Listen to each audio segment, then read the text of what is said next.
আল্লাহ পাক মানুষ সৃষ্টি করে কি করেছেন সেটা জানার আগে আমরা এটা জানবো যে আল্লাহ রাব্বুল আলামিন যখন একা ছিলেন তারপর আল্লাহ পাক কি করেছেন, জানতে ইচ্ছা করে না?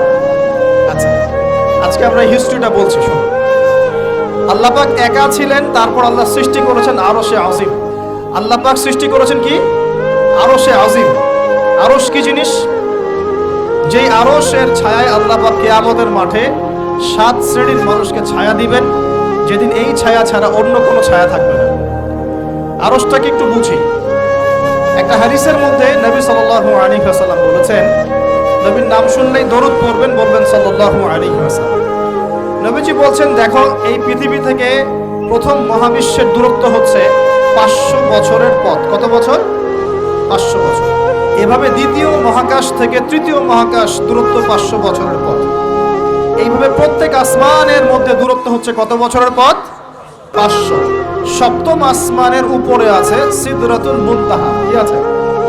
এটা একটা কুল গাছ, বড়ই গাছ। নাসা আবিষ্কার করতে পেরেছে, অতএব বিশ্ববাসী বিশ্বাস করবে না। নাসা